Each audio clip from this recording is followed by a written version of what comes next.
Welcome to my February favourites video. I recently started back at uni. I'm in week 3 now. I'm a little worse for wear in case the blanket didn't give it away. It's a combination of things. Firstly, I had a failed surgery on my right shoulder at the start of 2015.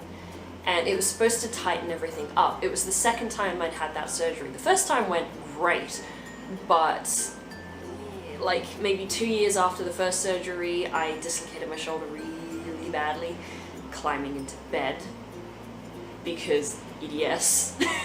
On Halloween, of course, because you know, you never have these kinds of injuries on an ordinary day, it's always a special occasion. The second surgery didn't go so well. Shoulder surgery has a really high failure rate in people with EDS, unfortunately, so, you know.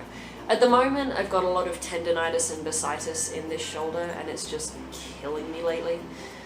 And it also kind of refuses to stay in its socket, which is so considerate. I just gotta kind of play it by ear, I guess. I want to go see my surgeon again just to see what he recommends. Really, I just want guidance. You know, I want to know what he thinks I should do from here, who he thinks I should see next, that sort of stuff. Yeah, that's where I'm at the moment. That's why the blankets, I need soft things at the moment, and it's why the sling. But anyway, let's get to the fun stuff, because that's an excellent distraction for me when I'm in so much discomfort. I'm gonna start things off with something that is gloriously inexpensive. It's this little gizmo. Ta-da! It's for cleaning your glasses. I got like 10 of them for $5 on eBay with free postage, so win! I don't know whether you guys can see, because I can't see the camera at the moment, but you just hook this over the lens like that and clean it. Ta-da! I hope you guys could actually see that. Yeah, and this doesn't require any like cleaning fluid sprays, anything like that, so if you have a lot of chemical sensitivities, these are amazing! And of course I'm in that boat. So yeah, I love these things. I have so many of them, they're like dotted all around my apartment. I will of course continue to drop things. No, I will of course put a link for these in the description box for where you can get them on eBay. And yeah, highly recommend them. I also love that they have a little like loop on the end there, so you can attach them to a keychain. Awesome. Next up is a skincare item, and this is like my favorite thing ever at the moment skincare wise. It's from Paula's Choice, and I love Paula's Choice as a brand. Everything on their website is geared towards educating people. So when you look at their products on their website, and you go to the ingredients list, it tells you why each active ingredient is there. So you get to understand why everything's there, and you get to see why their products are so much better than pretty much everyone else's. On the police going by. That's really frequent living here because I'm right on a main road in a particularly busy area, so I'm sorry about that. That comes up quite a bit in my videos, I'm afraid. Go away! Yes, that's what I was saying. They've got this section of their US website called their Beautypedia, and it's a collection of thousands of reviews of different skincare and makeup products, and they rate them so strictly. It's very impressive. They consider all these little things that consumers don't always know about, and I wasn't aware of all of these things before I started looking into Paula's Choice. So yeah, I guarantee there are going to be more Paula's Choice products in future favorites videos of mine. I've already got one of their serums that I'm using at the moment and loving that. So, but obviously I haven't been testing it for long enough to put it in a favorites video yet. I'm waiting for a moisturizer to come back in stock so I can order that. I'm just so impressed with this company. Next up is something I really didn't expect to ever find. It's a lip balm. My beloved Burt's Bees Ultra Conditioning Lip Balm has been outdone. But of course that lip balm is still excellent. I do still use it. It's from a South Korean brand called Kose, and it's their pure hyaluronic acid lip balm with SPF 20. And oh my god, this stuff is gorgeous. I don't know why I've never seen a lip balm with hyaluronic acid in it before. It's just such a good idea. Like, this hydrates my lips like nothing else. And it works brilliantly under every single lip product I've put it under as well, even liquid lipsticks. It doesn't interfere with their texture or their drying out effect or anything like that. The best part is, it's so affordable, even to buy online. You know, I wasn't able to get this in Perth, but when I ordered it on eBay, it was about $6.95, I think, $6.80, something around that. $6 something at any rate. And that was including $1 something postage. That's pretty much the same price as my Burt's Bees one. Even when my lips dry out in between, you know, applications, they're still soft and hydrated and healthy. I really haven't had genuinely chapped lips since I got my first one of these. This is my third. I'm going through them quite rapidly, and I've already ordered another 2 so that I have backups. I'm besotted with this stuff. Now we have my favorite lip combination for February. There's always going to be one of those. Ow! Ooh, stretching out the legs. It just feels like everything's inflamed. Like, you know that hit by a bus analogy? I can really relate to that right about now. Anyway, lip products. I'm wearing this combination today, and it's a combination of my current go-to lipstick, you know, my handbag lipstick, which is Maybelline's Color Sensational lipstick in number 65 Hooked on Pink. And the lip liner I'm wearing under it, just to make it a bit more nude, a little less mauvey pink. The lip liner is from Rimmel, and it's their Lasting Finish 1000 Kisses Stay On Lip Contouring Pencil. And the shade is number 14 Wild Clover. I have worn this with nothing else over the top, and it works gorgeously, and it has really good staying power, definitely. Combining these two is definitely my favorite way to wear either of them. It's just such an easy, neutral look, and it goes with literally any eye look that I've tried it with. And when you can find something that's easy and that you love how it looks on you, I mean, that's an all-around win. I will be doing a full review of the Sports Girl makeup that I picked up a while ago. I've been testing it all very thoroughly because I really wanted to understand these products fully before reviewing them for you guys. And of course, I bought quite a few things, so I've been having a lot of fun with those. This is the Sports Girl To The Point liquid eyeliner. I think this only comes in black. I've only seen it in black. But I've really never used such an excellent liquid eyeliner.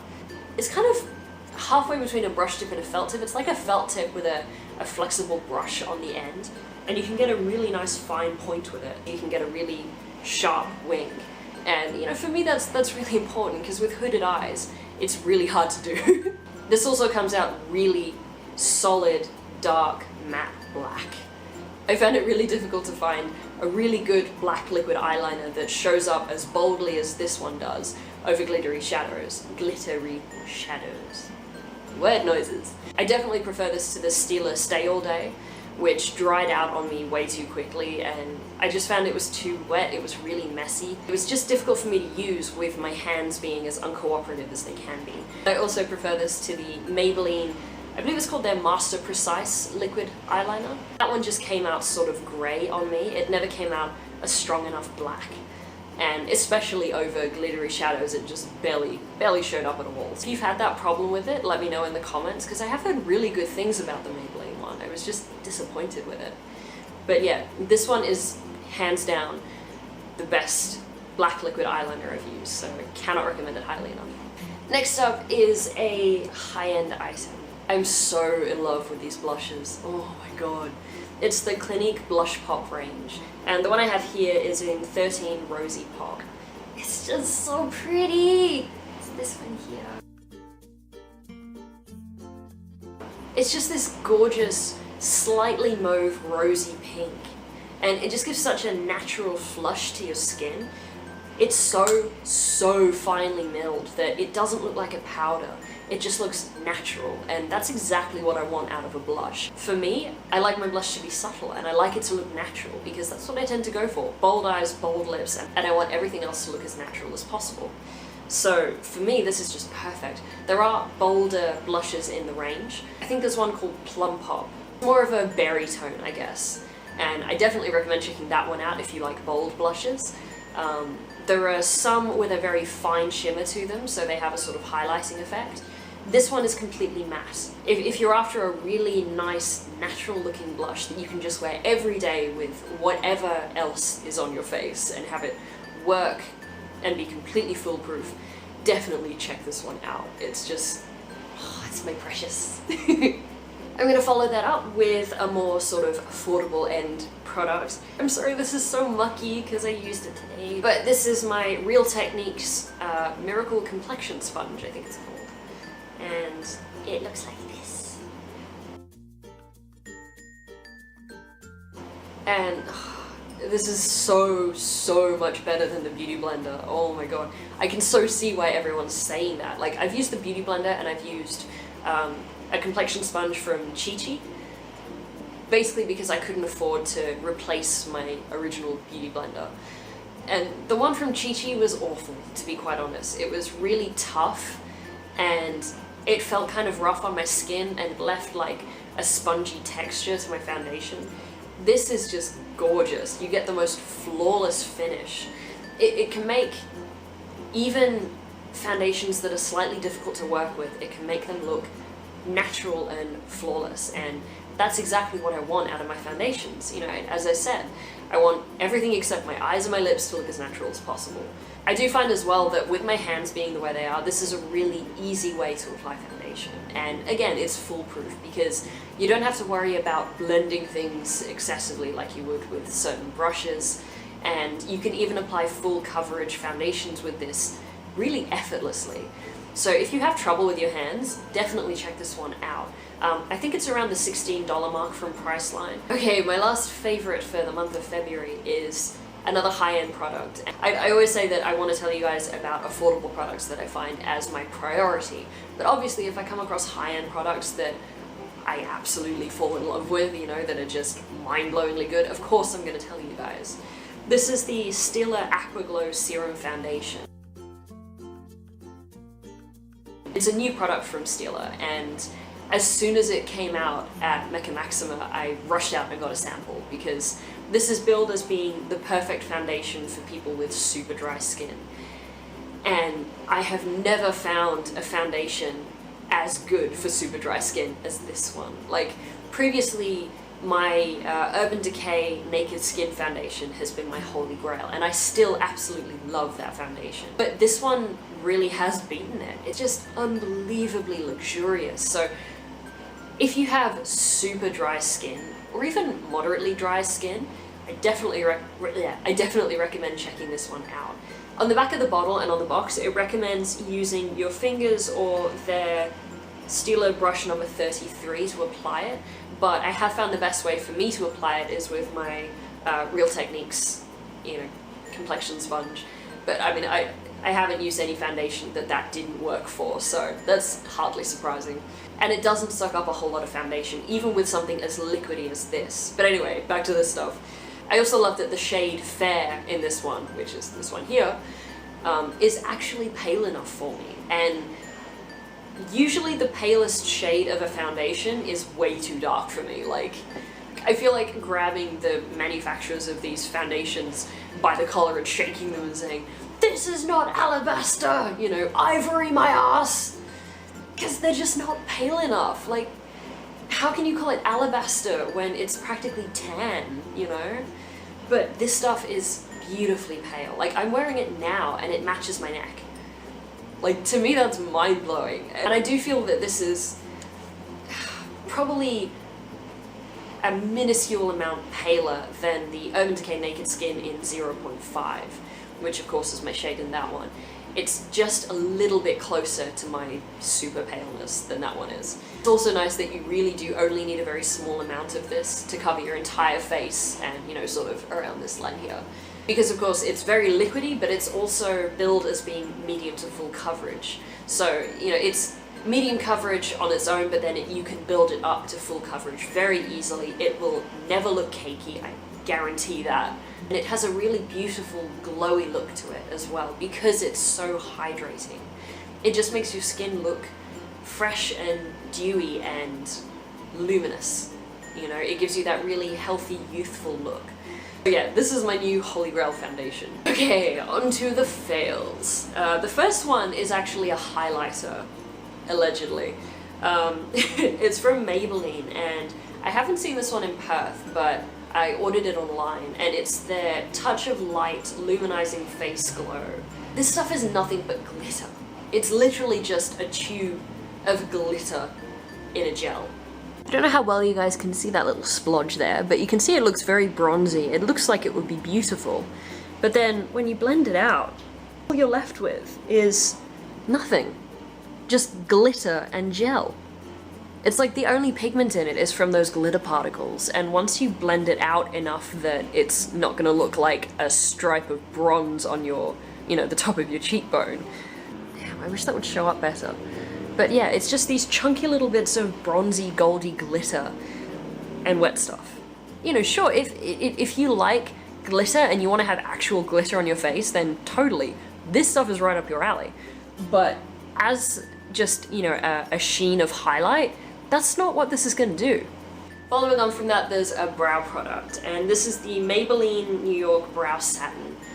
I just found this too messy. Throughout the day, I'd end up with this sort of halo of powder around my brows, and especially below them, and it just made them look sort of like they were sagging down, and like there were shadows in places that I really didn't want shadows. So I really wouldn't recommend this one. I know some people love it. That sort of halo of powder around the edge probably shows up a lot more on super pale skin than it would on someone with more of a tan. But for someone like me, I just, nah. It looked great at first, but then, you know, within about half an hour, that halo showed up, and I mean, that's just not what I want out of a brow product. Okay, the second last fail is a mascara, and I've heard really good things about this one, so I was really surprised that I didn't like it. It's the Max Factor False Lash Effect Waterproof Mascara, and I just found it didn't really do anything for me. It just kind of made my lashes look black, and that was about it. You know, it didn't give them length, it didn't give them volume, it just sort of changed the color. In addition to that, throughout the day, it smudged terribly on me. It didn't flake, it just smudged really badly. If not for the smudging, it would have been fine for a day when I just want a really natural look, but the smudging was a big deal breaker for me. The last thing on the fails section of this favorites list, I don't actually have with me anymore because I returned it. I was so disappointed with it though, oh my god. Believe it or not, it was the Too Faced Born This Way foundation in Snow. Oh my god. I was waiting so long for them to bring out that super pale shade in Australia, and for the record, the shade was a perfect match. It looked really pink when I swatched it, so I was concerned, but it was a perfect match for my skin tone. So if you have the same kind of skin tone as me, it should match you. But the problem that I had with it was because my skin is so intensely dry, and I spoke to one of the staff members at Mecca Maxima when I returned it, and she said she had the same experience with it, and it was because her skin was so intensely dry as well. It's supposed to be good for dry skin, but I guess just not intensely dry. It has things like hyaluronic acid in it and that sort of thing, but it's oil-free. And when your skin is as dry as mine, you need that oil. So what happened when I wore it was it creased like no other foundation ever has on me. It was just ridiculous. I looked like I was 90 years old. Blah. And that was just from facial expressions throughout the day. You know, I mean, you can see, like, I don't have those kinds of lines. So I had, like, creases all down and out here. I had them in between my brows, across my forehead, down the sides of, you know, between my nose and my mouth, and along here. When I looked in the mirror, I was shocked. I've never seen my face look like that before. So if you have very, very, very dry skin like I do, I wouldn't recommend, you know, using that one. And by all means get a sample pot, you know, and give it a go to see whether it will work for you, but I wouldn't recommend risking spending the money on it if it's something you can't return. But of course, on the plus side, their shade range is really good now, thankfully. But yeah, that brings us to the end of this favorites video. Thank you for watching, and if you enjoyed it, please hit that thumbs up button and subscribe to see more videos from me. I hope you guys are having a fantastic week. Keep on being your gorgeous, awesome, chronically fabulous selves, and I shall see you in my next video. See ya.